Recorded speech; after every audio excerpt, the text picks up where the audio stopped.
Por favor, Elena Blanco y Gonzalo Oñoro, acudan a consulta, gracias.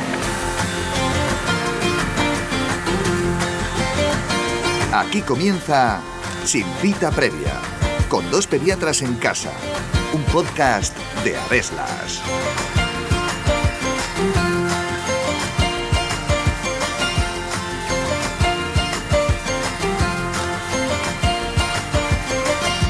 Los niños llegan a este mundo con mucho camino por recorrer, ya que su madurez neurológica no les permite sobrevivir sin la ayuda de sus padres. Con el paso del tiempo adquirirán multitud de habilidades hasta conseguir ser seres autónomos que se valen por sí solos. Como os podéis imaginar, ese camino no será recorrido de igual modo por todos los niños. Algunos lo harán más rápido, otros más despacio. Algunos harán unas cosas antes y sus compañeros las harán más tarde. Pero, ¿cómo vigilamos los pediatras el desarrollo psicomotor infantil? ¿Qué pueden hacer los padres para estimular a sus hijos? ¿Cuándo podemos hablar de que un niño tiene un retraso? ¿Y qué debemos hacer en esos casos? En el episodio de hoy nos adentramos en el maravilloso mundo del neurodesarrollo infantil. Poneos cómodos porque está a punto de comenzar un nuevo episodio de Sin Cita Previa.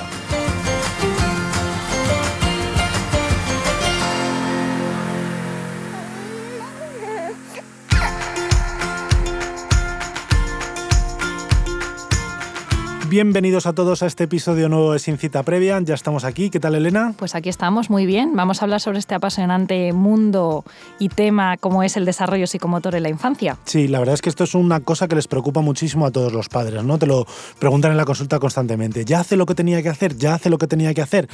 Porque, bueno, lo hemos dicho en la introducción del episodio, los niños nacen con unas características y a lo largo del paso del tiempo acaban pudiendo hacer otras, ¿no? Y es ese recorrido, el neurodesarrollo infantil, lo que les va a permitir poder desarrollarse. Claro, porque es vital los 2 primeros años de vida, no solo porque el cerebro crece en tamaño, que también, claro, que es cuando más crece la cabeza, sino porque también están creciendo todas las conexiones neuronales que va a permitir que un bebé que nace y es indefenso para todo y dependiente en todos los sentidos, a ser un ser individual que va a ser capaz de hablar, de pensar, de correr, de saltar, de compartir, de ¿no? tener personalidad diferente a los demás, una autonomía, todo ese tipo de cosas. O sea, que los 2 primeros años son vitales, aunque no se completa este desarrollo hasta la adolescencia y pasada esta. Y más allá. En el fondo los seres humanos evolucionamos constantemente, ¿no? Pero en la parte del desarrollo neurológico sí que es verdad que donde más tiempo ocurre o más cosas ocurren es durante la etapa primera de la infancia, ¿no? Es como ese periodo tan crítico que, de hecho, tener algún problema en estos primeros meses, algún problema en el cerebro, pues va a condicionar problemas en el futuro en cuanto al desarrollo neurológico y como persona. Y por eso es muy importante hacer una vigilancia de ese neurodesarrollo para ver qué se produce dentro de lo que llamamos los límites normales, ¿no? Que observemos que el niño se desarrolla con normalidad, que veamos que va cumpliendo y pasando etapas, por así decirlo. Y ahí es donde los pediatras, que somos los profesionales que estamos más cerca de las familias, nos guste o no, normalmente nos gusta, pues somos los que realizamos las revisiones del niño sano y que somos la primera toma de contacto en el caso de que creamos que puede haber un tipo de retraso, algún tipo de problema en el neurodesarrollo. A ver, este capítulo nos gusta siempre ser prácticos y dar tips, pero tristemente, pues es una cosa que es un poco más teórica. Vamos a hablar un poco sobre cómo es el desarrollo de los niños y qué cosas hay que vigilar, que nos pueden alterar, que existe alguna posibilidad de alteración y qué podemos hacer los padres pues para facilitar este desarrollo que de igual forma se va a producir. Pero aunque no sea un capítulo muy práctico comparado con todos los que ya habéis escuchado, en el fondo yo creo que también es una parte muy bonita que los padres entiendan cómo y por qué sucede el neurodesarrollo de sus hijos, porque como es una cosa que estás viendo constantemente y en el día a día de lo que ocurre en tu hijo, pues vas a ir, pues esto ha ocurrido por esto, mira cómo va, mira cómo va. Y entonces, que tengan esos conocimientos teóricos también va a hacer, yo creo, que la experiencia de vivir el neurodesarrollo de sus hijos mucho más gratificante. Bueno, si te parece, vamos a empezar por la definición de desarrollo psicomotor, que es un proceso en el que un recién nacido evoluciona en todos los aspectos, en locomotor, manipulación manual, personalidad, capacidad representativa, simbólica, lingüística, todo esto, desde que nace hasta que se convierte en un ser autónomo. Efectivamente, ¿no? Y eso ocurre gracias a la maduración cerebral en la que aparecen neuronas nuevas, se realizan nuevas sinapsis. Las sinapsis son las conexiones que hay entre neuronas y neuronas. Cada vez que hay un aprendizaje hay una neurona nueva que está diciendo esto ha ocurrido así para que lo recuerde en las siguientes etapas, ¿no? Y se produce gracias a a los estímulos que vienen del exterior, ¿no? O sea, que es la experiencia de lo exterior la que deja una vivencia en el interior y que permite que el niño se desarrolle. Y a lo que tú llamas interior es la predisposición, ¿no? Con lo que nacemos, lo que tenemos y luego los estímulos al cerebro es como es y luego las cosas que vamos recibiendo son las que van a conformar pues este desarrollo completo. Dicen los neuropsicólogos o los neurólogos que se dedican más a desarrollo que hay cuatro campos que deben madurar durante el neurodesarrollo infantil, ¿no? Sobre todo la parte motora del niño, que seguramente es la parte más visual y es sobre la que más nos preguntan los padres, pues ya camina, ya se sienta. Y además es la más precoz, ¿no? Porque ya simplemente el sostén de la cabeza que se produce en torno al mes y medio de vida ya es parte del desarrollo motor. Sí, es precoz y no es precoz. O sea, yo creo que todo es precoz y todo no lo es. O sea, lo que pasa es que otra cosa es que lo podamos diferenciar. Y como dice Elena, pues la parte motora es la que primero vemos desde el exterior y es muy fácil de identificar. Y es la que ¿no? siempre preguntamos, ¿y ya se sienta? ¿Y ya se pone de pie? ¿No? Parece. Pero luego hay otras áreas que también tienen que madurar, por ejemplo, la parte manipulativa, que es la que nos va a permitir utilizar las manos pues, para interactuar con el mundo en el que vivimos. Para coger, para hacer el baby led weaning, por ejemplo. Del capítulo de hace 2 capítulos. Toda la parte del lenguaje y para poder relacionarnos con otras personas. Claro, y como es la esfera social, ¿no? Que Eso lo es. necesitamos también pues, como parte de la comunicación y del desarrollo como personas en el mundo. Entonces este desarrollo neurológico no se produce así al tuntún, ¿no? Está súper ordenado. Ocurre de la cabeza a los pies. Eso, de la cabeza a los pies, Elena lo está diciendo como, suena un poco como, ocurre de la cabeza a los pies como el que viste a un niño de arriba abajo, pero si es que es verdad, o sea, el neurodesarrollo empieza infantil... el control por la cabeza y acaba por los pies. Eso es lo que llamamos en medicina cefalocaudal. Y además ocurre igual en todos los niños. Y eso es una cosa muy importante que tenemos que tener que tenemos en cuenta los pediatras, es que el desarrollo neurológico ocurre igual en Pepito Pérez que en Marieta García. O sea, ocurre de la misma forma, de arriba abajo, cefalocaudal, ¿no? Y aparte hay un control también de axial a distal, que ¿no? es desde el tronco hasta la parte más distal de las extremidades. Por eso es más fácil, por ejemplo, coger una cosa con toda la mano que hacer una pinza fina, ¿no? Que requiere muchísima más coordinación, coger una bolita pequeñita que coger, yo qué sé, un teléfono de juguete. Vale. O por ejemplo, como es también de distal axial, va a ser, primero vamos a ver movimientos como con los hombros, todos con todo el miembro, y va a ser más tarde cuando empiecen a hacer la fina. O sea, primero va a aparecer una cosa y luego va a aparecer otra. Y siempre ocurren además en el mismo orden, ¿vale? Otra cosa es que el tiempo sea diferente en el que ocurren, en cada que niño, luego veremos, ¿no? En cada niño. Y hay una cosa también que es muy característica, porque hay unos reflejos con los que nacemos, que son los reflejos primitivos o innatos, que son lo que dicen cuando los pediatras hacemos una exploración neurológica completa al recién nacido, es que hay una integridad del sistema nervioso central. O sea, que el bebé que ha nacido y que responde, por ejemplo, que nosotros ponemos un dedito, ¡ay, me coge la mano! No, eso es un reflejo que se llama reflejo de prensión. Y es ese mismo reflejo el que tendrá que desaparecer para que el niño por sí solo sea capaz de coger cosas, porque si no es imposible, ¿no? que relaje la mano y de forma voluntaria coja cosas. Si siempre que va a recibir un estímulo en la mano, va a cerrar la mano. Y esas son también cosas que si no desaparecen estos reflejos primitivos a las edades a las que tienen que desaparecer en los primeros meses de vida y cada uno en un orden, pues podemos ver ahí que existe alguna alteración en el desarrollo neurológico de los niños, primera cosa. Claro, por ejemplo, los padres seguro que tienen en la mente muchos reflejos que son los que exploramos, por mencionar alguno, el abrazo moro, de moro, que es el más típico, el que echas al niño para atrás y parece como que da un abrazo. Que se asusta, ¿no? El Galant, que les ponemos boca abajo y lo sujetamos sobre una mano y les hacemos como cosquillitas en la espalda y mueven el culo hacia un lado o hacia otro. Incluso uno que me gusta mucho, el de la marcha automática, que es que parece que caminan, ¿no? Pues eso es un reflejo que cuando reciben un estímulo en la planta del pie, levantan como si para hacer a caminar. Si eso existiera con 12 meses, es imposible que el niño camine. Pues sería como una marcha automática. El reflejo de la marcha automática desaparece normalmente a las 24 horas de vida. De hecho, hay niños que no nacen con él y no es nada patológico. ¿Vale? Pero bueno, sí que para que el niño pueda... Ese es el primer paso del desarrollo psicomotor, ¿no? Tiene que desaparecer esto para que pueda ocurrir lo otro, ¿no? Y la secuencia, lo hemos dicho, Elena, es igual para todos los niños. O sea, ocurren siempre en el mismo orden. Lo único es que el tiempo en el que ocurren es variable. Hay niños que lo hacen antes y niños que lo hacen después, pero eso no quiere decir, dentro de unos límites que consideramos de la normalidad, que el niño tenga un retraso, ¿no? De hecho, hay escalas, ¿no? La tenemos aquí, nos la hemos impreso entre el guión que tenemos del podcast, la escala de Denver, que la podéis buscar en internet, veréis cómo es un cuadro en el que vienen como diferentes hitos del desarrollo, que luego veremos que es un hito del desarrollo. De todas las esferas del desarrollo que hemos dicho, de lenguaje, motora, comunicativa...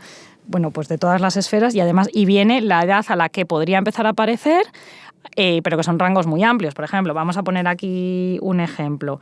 A ver, se sienta sin apoyo, ¿no? Y entonces dice que puede aparecer antes de los 5 meses, pero incluso hasta los 8. Claro, y entonces eso es lo que nosotros tenemos en cuenta para cuando valoramos a un niño. O sea, cuando hacemos una exploración, a veces es muy evidente que el niño está bien, o sea, que está bien, que está teniendo un neurodesarrollo normal, y tampoco hace falta hacer una exploración neurológica completísima en cada exploración, eso sí que es verdad. Pero claro, tú cuando viene, por ejemplo, un niño que está enfermo, que tiene tos y mocos, que tiene 6 meses y la madre te lo pone en la camilla y ve que ya está sentado, tú ya sabes que cumple la normalidad y entonces tampoco hace falta explorarle mucho más allá. Claro, ¿no? pero esto sí que es muy útil, por ejemplo, cuando hay una sospecha, una preocupación por parte de los padres o por nosotros mismos de decir, bueno, es que no sé si es este niño, hay unas cosas que hace, otras que no, pues aplicar estas escalas es una forma objetiva y una herramienta muy útil que utilizamos los pediatras y la gente, sobre todo enfermeras de pediatría, las revisiones y tal, que estamos en contacto con niños, pues para saber si de verdad esto nos parece que es una normalidad o no, porque es verdad que los hitos más o menos se consiguen a una media de edad, pero que hay niños que aun teniéndolo en el límite final de la normalidad siguen siendo normales. Efectivamente. Pero ya hay una cosa que has dicho que me ha gustado mucho. Esto no es la escala de Denver, que la podéis buscar, si la veis, no solo tiene los hitos motores de cuando se sienta, cuando camina, cuando deja de coger, sino que toda la otra parte también es muy importante valorar el neurodesarrollo. O sea, que un niño esté sentado y caminando a la edad que le toca, pero si es un niño que a lo mejor no emite las palabras que tiene que emitir, también es una cosa que nos va a saltar no se relaciona un poco con el entorno, ¿no? La señal de alarma, ¿vale? Déjame cogerlo, Elena, tengo aquí el libro porque a mí yo soy de los que no me gusta aprenderme listas, pero bueno, para que os hagáis una idea, tengo aquí el libro de neurología de la residencia, en el que, por ejemplo, poniendo de las funciones madurativas más habituales o que tenéis en mente, por ejemplo, la sonrisa social, que decimos cuando un niño empieza a sonreír a un adulto cuando le mira. Con una intención comunicativa. Eso es, pues normalmente aparece entre las 4 y 6 semanas de vida, pero es normal que ocurra hasta las 8 semanas de vida. Cuando se acercan la mano, echan la mano a coger un objeto, pues eso normalmente aparece a partir de en torno a los 5 meses, esa es la media. Pero es normal que aparezca un poquito más tarde, hasta los 6. ¿Cuándo es la sedestación con apoyo? Lo que ha dicho Elena de sentarse, pues desde la media en los 7 meses, pero hasta los 9, 10, 11 también se considera normal. Y ya cierro con caminar sin apoyo, que es como el típico, la marcha libre.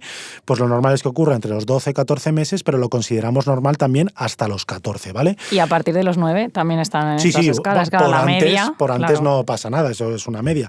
Pero bueno, para que os quede en la cabeza de que hay unos márgenes muy amplios que están escritos en listas y que en el caso de que el pediatra le llame la atención, pues hay que sacar esa lista para evaluarlo precisamente, ya no solo en un momento dado, sino para evaluarlo en continuo. De este niño me preocupa, le vuelvo a ver en 2 meses. Claro, y como sabemos que las cosas ocurren en un orden, pues en un niño que, por ejemplo, que ha empezado a gatear a una edad más temprana, podemos deducir de eso que es que va a caminar antes. Eso es. No es porque sea un superdotado de la marcha, sino porque simplemente el desarrollo que lleva pues es así, y como primero tienes como que sentarte, luego gateas, luego te sientas tú solo y luego te levantas, pues después luego caminas. Y depende a qué edad lo hayas hecho, pues es antes o después. Y eso no son más niños ni más listos, ni más tontos, ni nada. Son todo normalidades, y lo que pasa es que la normalidad es muy amplia, ¿no? Y ahí es el problema de comparar unos niños con otros. De todas maneras, ahora entramos en la parte del capítulo que a mí más me gusta, que lo hemos llamado el neurodesarrollo como un viaje, ¿vale? Porque estamos diciendo, a una edad ocurre esto, a otra edad ocurre esto, a una edad ocurre esto, y parece que son etapas que hay que ir quemando muy definidas y que el niño tiene que ir cumpliendo. Y el neurodesarrollo no es así. O sea, sí que es verdad que, claro, nosotros nos tenemos que fijar en lo que llamamos los hitos del desarrollo, que son las cosas más visibles para poder marcar una normalidad. Pero el neurodesarrollo hemos dicho que es una cosa continua que ocurre durante toda la infancia y más allá del niño, y todo es importante. O sea, a lo mejor hay cosas que no son visibles, pero que son muy importantes. Y aquí es donde lo que yo digo que es como un viaje, ¿no? Como si nos dirigiéramos de Madrid a Barcelona, ¿vale? Y todos los kilómetros del viaje son importantes. ¿Qué pasa? Que cuando pasamos por Zaragoza, pues ves el cartel y dices, anda, estamos pasando por Zaragoza. Y es como cuando el niño se sienta. Y eso lo puedes identificar que hemos superado un hito del desarrollo. Pero es que el kilómetro antes de llegar a Zaragoza es igual de importante que el kilómetro en el que estás en Zaragoza. Porque si no hemos llegado al kilómetro anterior a Zaragoza, bicicleta no vamos a llegar al siguiente kilómetro. Hay que pasar por todas las fases para llegar al final. Eso es, se recorre todo el camino y durante todo el camino hay un aprendizaje, ¿vale? Y eso es lo que nosotros debemos evaluar, es un proceso continuo. Y además, a mí el símil del viaje me gusta mucho porque, claro, no es solo hace esto, hace lo otro en el motor, sino que si vamos en coche de Madrid a Barcelona, pues hay diferentes parcelas del coche que además tendremos que evaluar. No es lo mismo si le ocurre algo a las ruedas, que si le ocurre algo a la carrocería, que si el motor está fallando, que si funciona bien. Pues ese es el símil que a mí me gusta, ¿no? Es un vehículo en el que nos recorremos de un lado a otro y todo es importante.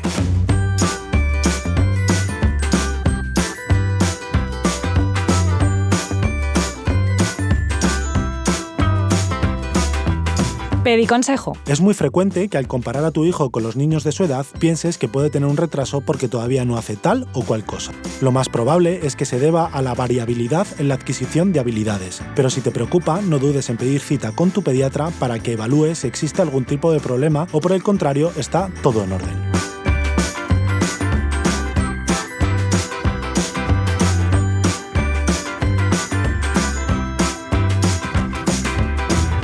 Bueno, Gonzalo, y entonces esto ya nos ha quedado claro, que el desarrollo psicomotor es el que es, ¿vale? Las cosas ocurren todas en un orden, muy bonito lo del símil del viaje, pero entonces nosotros ¿podemos hacer algo para que esto ocurra mejor o daría igual porque va a ocurrir igualmente? Vale, a mí esto que estás diciendo de mejor o peor no me gusta. Bueno, a ver.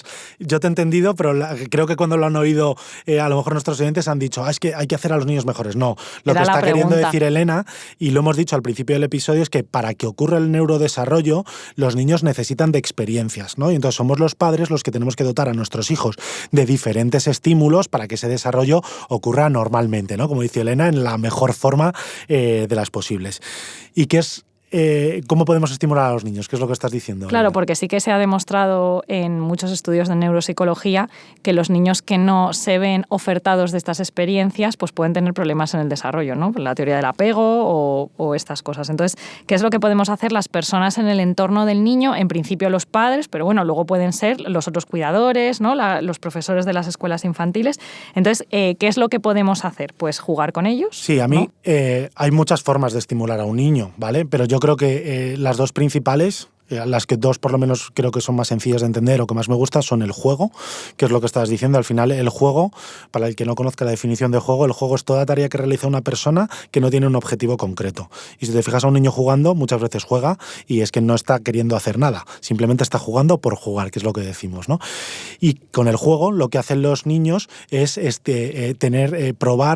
probarse a sí mismos en el entorno que les rodea y de ahí adquirir experiencias para lo que luego es el mundo real. Y luego otra cosa que también es muy útil y necesaria es que hablemos con los niños desde el principio. Las relaciones sociales. Y hablemos con el idioma que utilizamos, no el gugutata ni añi chiquitín. No, que hablemos, utilicemos las palabras completas como son, porque esa es una manera en la que al principio por imitación harán sonidos y poco a poco palabras y de ahí se desarrolla el lenguaje. Bueno, también lo hemos dicho, es que claro, una de las parcelas que hay que estimular en el desarrollo neurológico de los niños es la parte del lenguaje y es la parte social, y si no hablamos con nuestros hijos, no tenemos relaciones con ellos, pues claro, si un niño no escucha palabras, luego no va a saber qué decir, ¿no? Claro, entonces eso, y luego, pues, por ejemplo, los niños que reciben estímulos en varios idiomas, pues eso también es muy positivo, porque van a aprender de forma natural todos los idiomas a los que se ven expuestos. Por ejemplo, niños de padres que son cada uno de idiomas distintos, ¿no? O a lo mejor hay veces que hay cuidadores que hablan otro idioma, pues todo eso es enriquecedor, y lo que hay que hacer al niño es hablar, comunicar, gesticular, y para que poco a poco así se vaya desarrollando el lenguaje. Entonces, ¿qué podemos hacer con un niño súper pequeñito? Bueno, la parte motora, que es un poco hay que entender que no estamos diciendo estimular a los niños para acelerar el proceso del neurodesarrollo. No.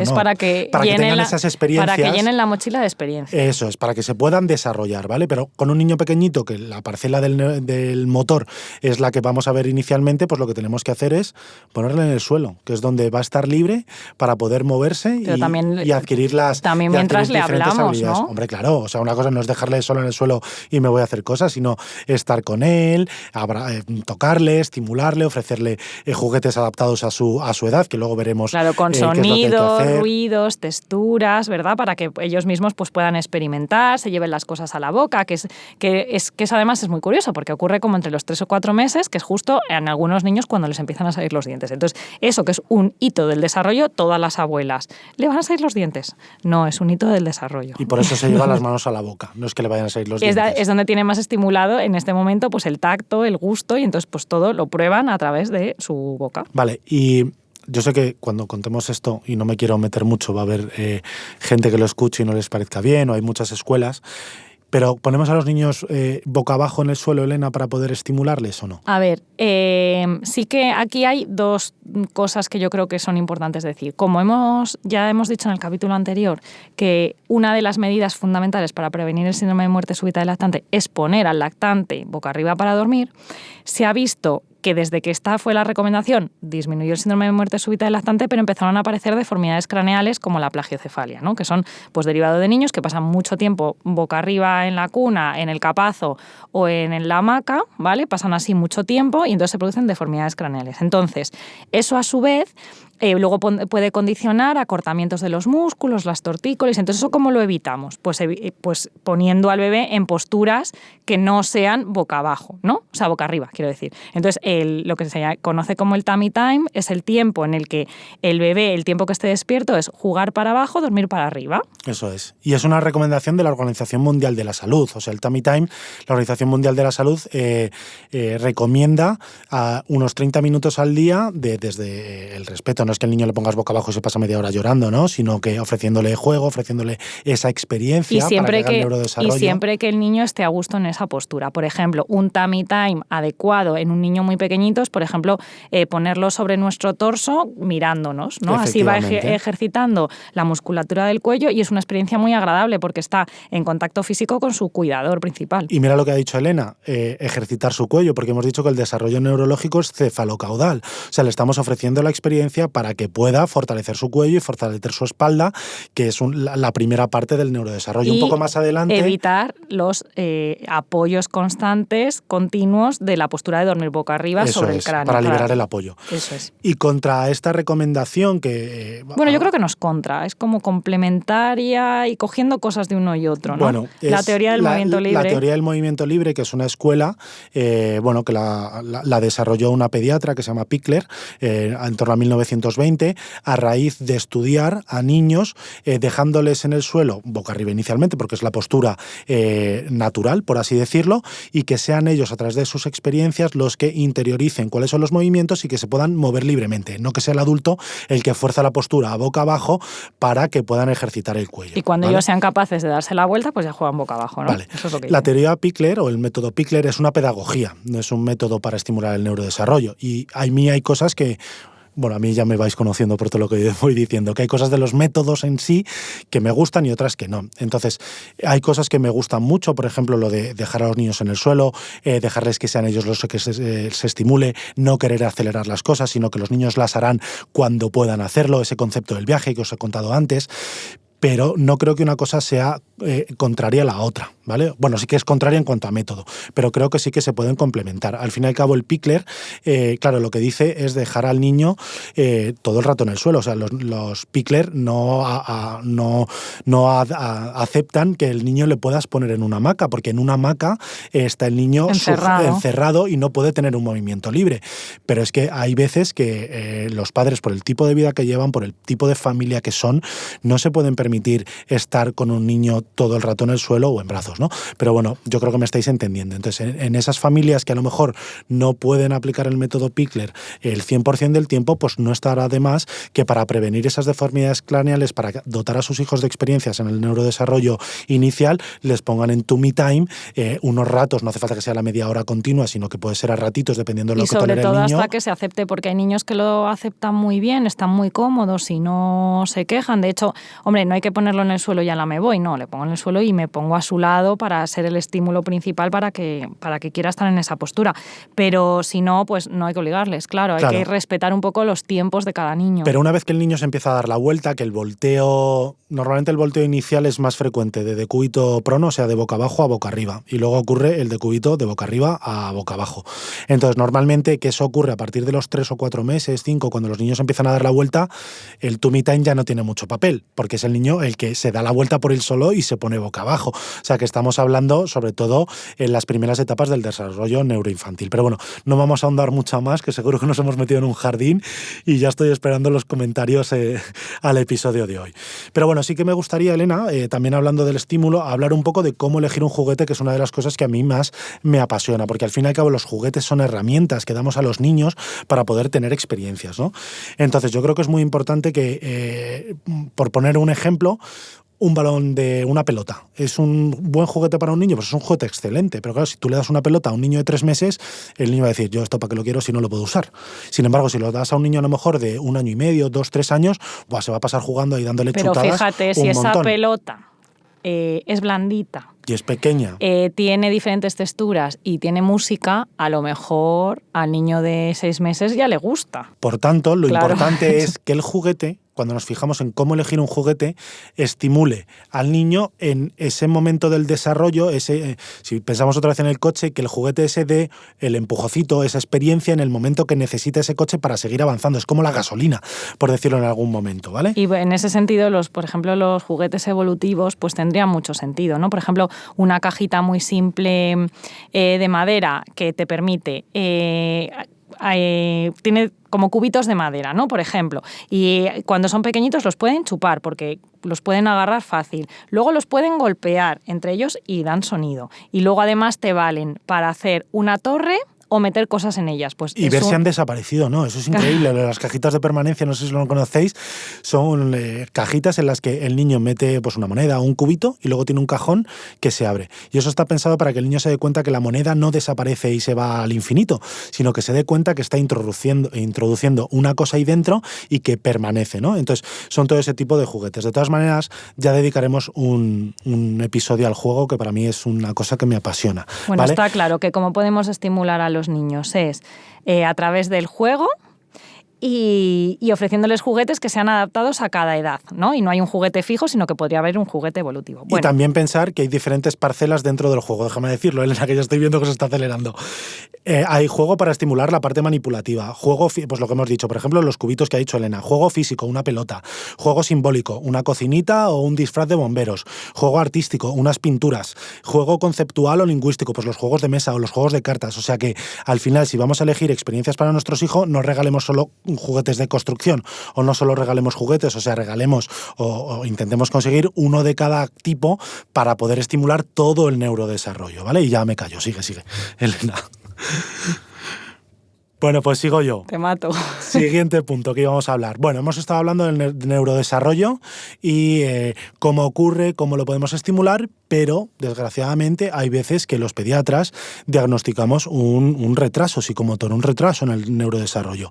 ¿A qué nos referimos con un retraso en el neurodesarrollo? Pues a ver, es cuando tenemos un niño que a la edad, hemos aplicado nuestra tablita, ¿no? Y vemos que a la edad a la que deberían haber adquirido ciertos hitos del desarrollo está por detrás, ¿no? Entonces, esto nos supone el reto de diagnosticar este retraso psicomotor. ¿Que por qué ha ocurrido? Pues eso es lo que tendremos que ver y hacer una buena exploración neurológica. La mayoría de las causas de estos retrasos psicomotores suelen ser leves, no tienen ninguna causa y con un adecuado estímulo, pues en atención temprana, que ahora vamos a contar lo que es, suelen mejorar. Pero hay algunos que se debe a una causa orgánica, ¿no? O sea, una causa que podemos identificar clara. Por ejemplo, los prematuros, ¿no? Que tengan alguna lesión cerebral, aquellos niños que sufrieron algún problema durante el parto, pues y que luego cuando los estudiamos pues tienen alguna lesión cerebral, pues a lo mejor es una lesión más grave o menos grave dependiendo del tipo de retraso que hagan. Por ejemplo, si tenemos un bebé que no consigue ni siquiera hacer el sostén de la cabeza, ¿no? Pues es un retraso psicomotor que va a ser más grave, a diferencia porque de, por no ejemplo, ha hecho ni el primer trocito ni del la viaje. primera parte. Claro. Pero, por ejemplo, un niño que luego lo que tiene es un retraso en el lenguaje, por ejemplo, que es una cosa que dice bisílabos, pero cuando llega la edad de tener un lenguaje más desarrollado, pues no avanza en ese tema, ¿no? Vale. Que entonces ya estábamos ya en Zaragoza o pasado. Has dicho, las causas que has dicho que están muy bien son normalmente alteraciones del sistema nervioso central que decimos. También puede haber causas genéticas. Cuando vemos a un niño que tiene un desarrollo psicomotor no adecuado, pues a lo mejor hay que estudiarle la genética o ver un cariotipo, ver cómo están los cromosomas por ver si detectamos algo. Y luego también hay que tener en cuenta que hay niños, y puede ocurrir, que a lo mejor tuvieran un desarrollo neurológico adecuado hasta tal edad, de repente tienen una enfermedad y a partir de ahí eso supone una alteración para el neurodesarrollo. Te pongo un ejemplo. Por ejemplo, un niño que tiene una meningitis con 6 meses de vida. Pues es un niño sano hasta los 6 meses de vida.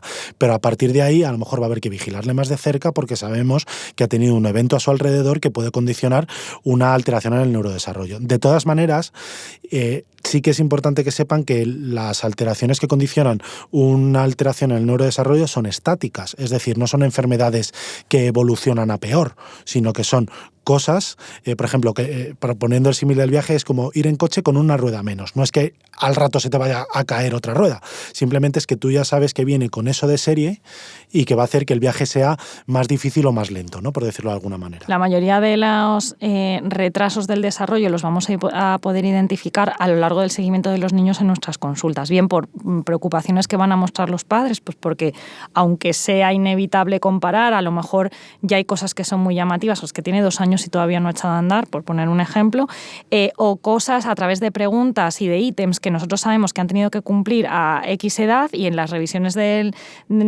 programa de salud infantil del niño sano que llamamos, pues las podemos identificar. Es muy importante la identificación precoz porque como lo que ha dicho Gonzalo, o sea, tú tienes la rueda rota, pero la rueda rota la podemos poner un parche para que se pueda seguir el camino, o le podemos dejar allí que reviente y Entonces sabemos que el parche va a mejorar el pronóstico, y cuanto más el parche antes lo pongamos, pues mejor. De todas maneras, y por eso son muy importantes las revisiones del niño sano, un retraso en el desarrollo no ocurre en un momento dado. No es que se te pinche una rueda a mitad de viaje. No, sí que es verdad que con hay veces, la rueda pinchada. Eso es. O sea, naciste con esas enfermedades que hemos dicho. Lo que pasa es que hay veces que son defectos tan leves que solo lo detectamos en un momento. Pero ahí echas la vista atrás y a lo mejor dices, pues sí que es verdad que ya iba un poco retrasado cuando se sentaba. Era un niño que no sonrió o un poquito más tarde de lo habitual. O sea, que cuando echas la vista atrás sí que encuentras alguna cosa. De todas maneras, yo recomiendo que los padres no intenten comparar a sus hijos con los otros niños que tienen a su alrededor, porque a veces es tan variable el neurodesarrollo que se van a preocupar en exceso. Y lo hemos dicho en el Pedi Consejo, que si no, que consulten. O sea, para eso estamos los pediatras. Porque una de las cosas que sabemos los pediatras que nos debe poner en alerta es que los padres muestren una preocupación por un tema. O sea, que si hay una preocupación es mejor preguntarlo, porque uno en su desconocimiento puede ser, oye, pues no pasa nada, o que nosotros le demos importancia porque somos los que conocemos si eso es importante o no. O sea, que ante una preocupación en este aspecto es muy importante exponerlo. Claro, y otra cosa muy importante es cuando tienes un segundo hijo lo tiendes a comparar con el primero, y no quiere decir que porque tu hijo sea hijo tuyo también, tanto el primero como el segundo, vayan a hacer todas las cosas a la vez, y ahí es inevitable compararlo. Entonces, yo también quiero dar importancia a los profesores de las escuelas infantiles, que al fin y al cabo son los que pasan casi más tiempo con nuestros hijos,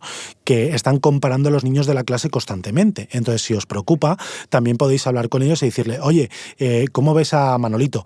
¿Realmente te parece que va retrasado a ciertos aspectos respecto a sus compañeros de clase, que son sus congéneres? Y te dice, no, pues yo le veo bien. Pues eso también es una buena toma de medida para ver si hay que consultar con el pediatra. Claro, porque realmente son los profesionales que además saben del neurodesarrollo que más horas pasan en contacto con los niños, muchísimo más que nosotros en la consulta. De todas maneras, no solo evaluamos los pediatras el desarrollo neurológico en el programa de salud infantil, sino que cada vez que vemos entrar a un niño por la puerta, tenemos en la historia clínica la edad que tiene y sabemos qué cosas son normales que haga o que no. Entonces, que nosotros con la edad que tiene, pues aprovechemos para súbete aquí, ponerlo, por ejemplo, para ver si ya se sienta, hacerle una pregunta, oye, ¿y usa las 2 manitas por igual? O sea, si alguna cosa nos llama la atención, podemos aprovechar cualquier visita para hacer una evaluación. Eso es.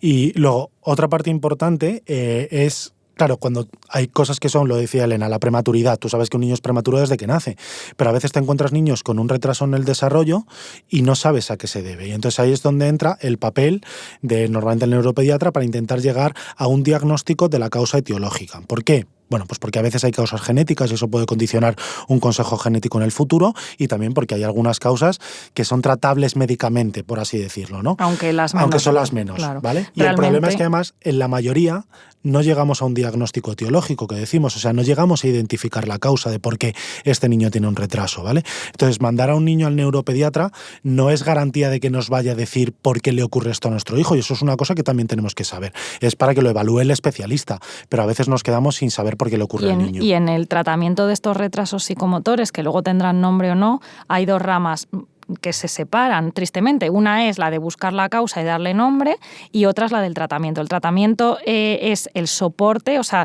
pues si tiene un retraso psicomotor, pues darle fisioterapia, psicomotricidad, rehabilitación, bueno, lo que necesite para desarrollar ese aspecto, logopedia, etcétera. Y luego que eso siempre es adelante, o sea, siempre va para adelante. Se sabe que cuanto antes empiece, mejor va a ser el pronóstico del déficit que ocurra en el desarrollo psicomotor.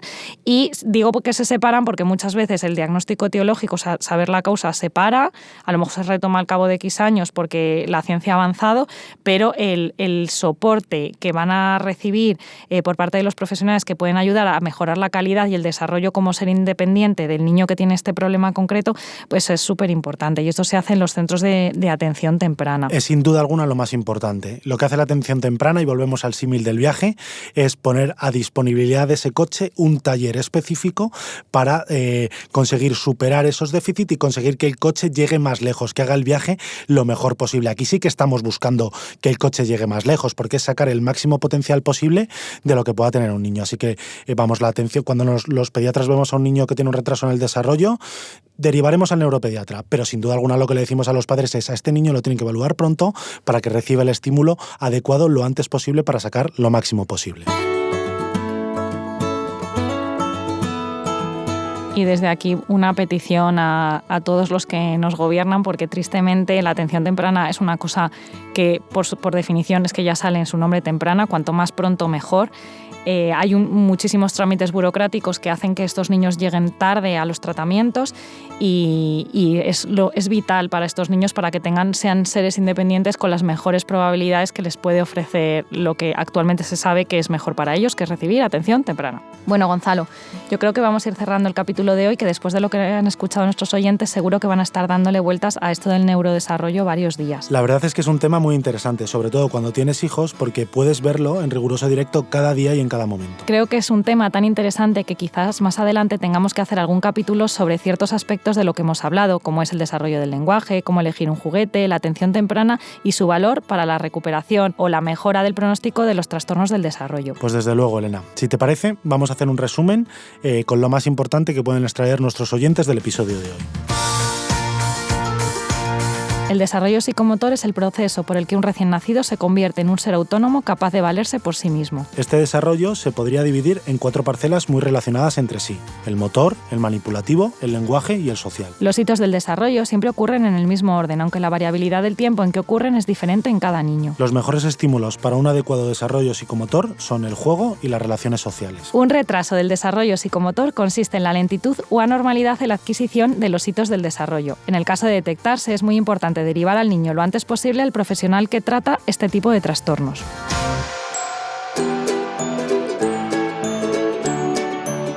Y con esto nos despedimos hasta la semana que viene. Os damos las gracias por estar con nosotros una semana más y esperemos que os haya gustado el tema que hemos elegido para el episodio de hoy. Si no es mucho pedir, acordaos de suscribiros al podcast en aquella plataforma en la que nos hayáis escuchado, y ya de paso, si nos dejáis una valoración o comentario tanto allí como en redes sociales, estaréis contribuyendo a que este proyecto siga en marcha. Por último, gracias a Deslas por seguir una semana más al pie del cañón, haciendo que todo esto sea posible. Nos escuchamos en 7 días. Hasta la semana que viene.